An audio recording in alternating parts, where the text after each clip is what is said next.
Hey, what's up, guys? This is Josh, and I'm going to take you on a little adventure today. So, I figured, since not a lot of you might know about fly fishing, I'm going to go through a couple steps. Essentially, what I'm going to do is I'm going to show you one of my favorite fly patterns. I'm going to go out to the stream, and I'm going to show you how to fish that pattern and one of my favorite tactics. So the first thing I want to do is come down to my disaster of a fly tying area, and we're going to tie up what I call a squirrel killer. It is a small nymph pattern. I've got one already done here, if you guys can see this. That's what I call a squirrel killer. It's a pattern that I came up with about 2 years ago, and it is killer in the Driftless region of Wisconsin. So we're going to start the number 14 jig style barbless nymph hook. On that, I'm going to slip on a 3mm silver or nickel silver slotted tungsten bead. Drop that guy in the vise. I like to use orange thread. I put a hot orange collar on this fly. Blends in with that orange dubbing that I put on the collar. Just looks a little better. It's not necessary to use the orange thread. I think it looks a little nicer. I'm going to take and build up a thread base right behind that bead. Lock it in place. And then I want to taper a body. So I'm making an underbody essentially out of thread. And I want a nice tapered body on here. So I'm starting thin at the back and then wrapping thread, tapering that thread base up to that tungsten bead. What this does is allows me to use a thinner dubbing noodle and make a more durable fly because that dubbing is not real fluffy and doesn't run the risk of pulling out after multiple fish. Like that.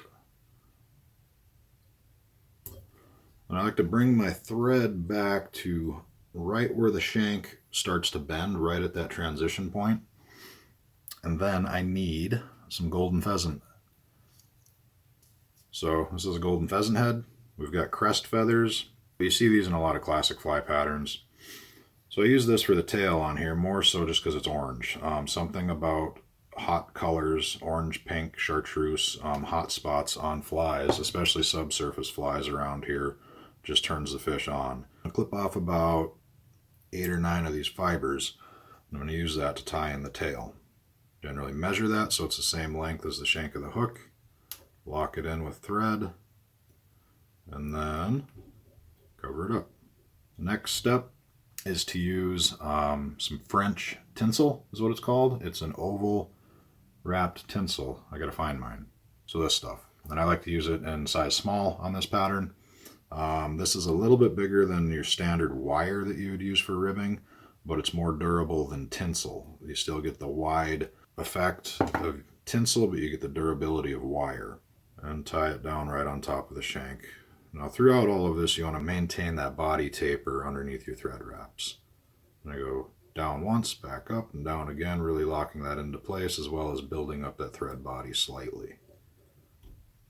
Rotate my vise so I don't catch the hook point when I apply my dubbing. You got some ice dubbing in UV black, and it is shiny.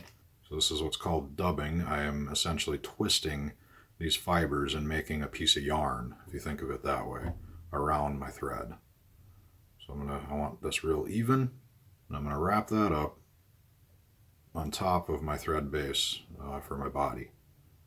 Continue wrapping that up almost to the hook, or to the bead. I need just a little bit more. So now I'm going to rib this, is what it's called. I'm going to counter wrap that dubbing, which protects it by locking it into place, as well as puts in some segmentation into the body of this bug. Bring that right up to the bead and lock her in place. Last step, use some Senyo's laser dub. This is just what I had in this hot orange color. It works really well. It gives some nice color. It's got some flashy fibers in it as well. But you want a very, very small amount. Same thing, we're going to wrap it onto the thread, creating a very fine piece of orange yarn. And then I usually do 2 to 3 wraps, and I like to take my thumbnail and go around this bead and push that thread down so it's not riding up on the bead. It makes for a better looking fly, and it also locks that thread into place and tucks it underneath the dubbing, kind of hiding it.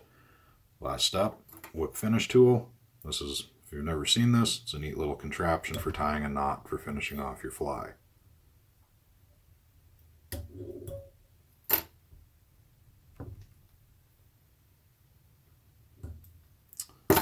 There you are. A finished squirrel killer. Well, all geared up. Let's see if we can go catch some fish on those little guys. We had a little bit of a snafu with the weather last night or yesterday. And as you can see, we got more of that damn white stuff. We got 4 inches of snow last night. But as long as we get out before too much of it melts and cools the water temperatures off, should be in good shape. Just hope the streams are still clear enough for this rig to work. I might have to check a couple different streams to find some clear water. There are ones that clear out quicker than others, but I've got one in mind that I frequent quite a bit to show you how this works.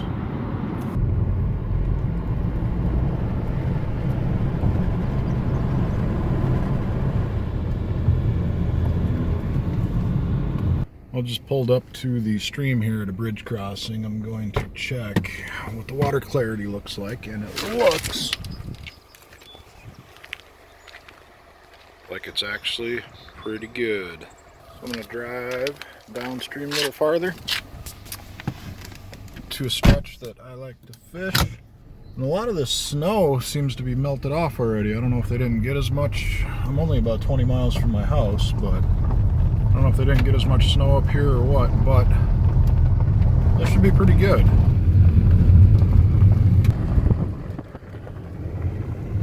The first 2 spots on this stream I wanted to fish had other anglers at it, and the beauty about the trout streams in Wisconsin is there are miles of river easement and many access points. So if someone's where you want to go, just keep moving until you find an open spot, and there are many, many, many miles of very productive trout streams down here.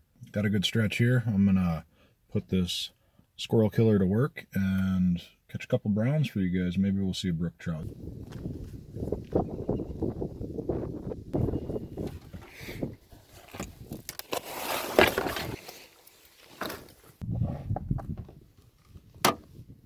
So the type of water I'm looking for to fish this rig is shallow, fast riffles. And you can see behind me, we've got a big, deep pool. Fairly deep water, probably 5-6 feet deep. And just through here, we've got this riffle.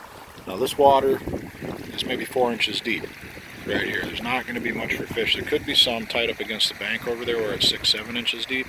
But this is the type of stuff where I like to fish this rig, because the fish that are up here are feeding. They're looking for bugs coming off of the rocks. But just further upstream, we've got another heavy riffle and some swift water, and there's going to be fish holding in there. So let me fire a couple off here and we'll see if we can connect with a few fish.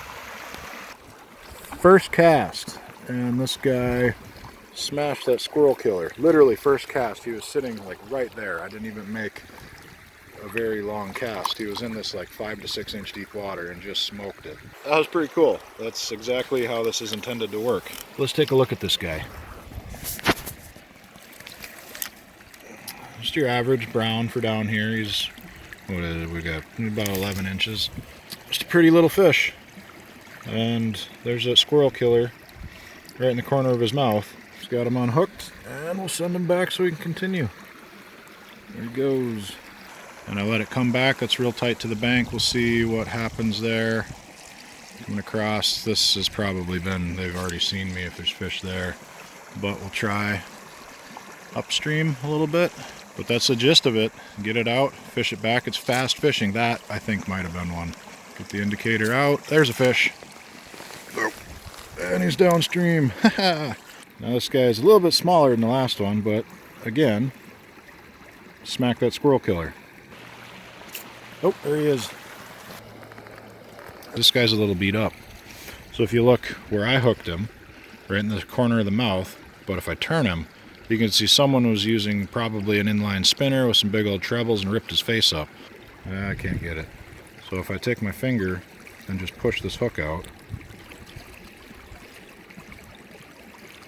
the hook falls right out.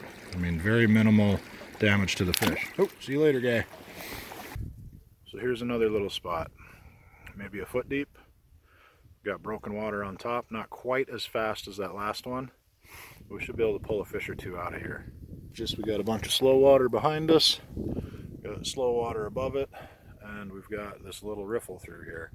And these riffles improve the oxygen levels of the water, so the fish like to hang out. And they're generally formed by bottom substrate rocks that the bugs, aquatic organisms that these trout feed on, cling to and live under.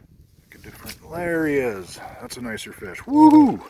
Oh, doing it one-handed, man. A little tougher than it looks. That was a nice fish. Dang. Generally, when you get a fish like that, go up and make a big disturbance in one of these little riffles, it puts everyone else on guard. So I'm gonna let this settle down. I'll come back to it on my way. So we've got some really fast water coming in hard. There is a little bit of an undercut bank here, and then it's shallow through here, maybe 10 inches deep. I'm gonna start in the back, and I'm gonna fish this, and then I'm gonna work that cut bank, and then I'm gonna fish the head of it.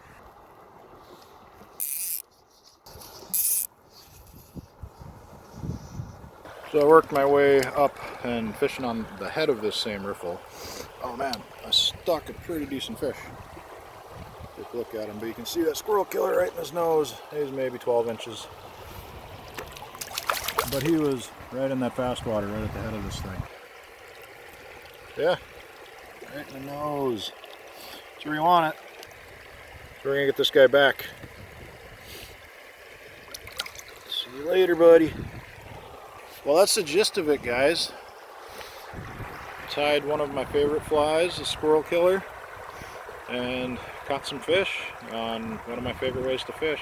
I like it because it's fast fishing. You're fishing fast water, you're moving a lot. Hope you guys had fun. If you have any questions on fly fishing or anything else like that, message me on this post, and I'll be sure to do my best to answer your questions and give some insight. Hope you had fun. I did. Catch you guys later.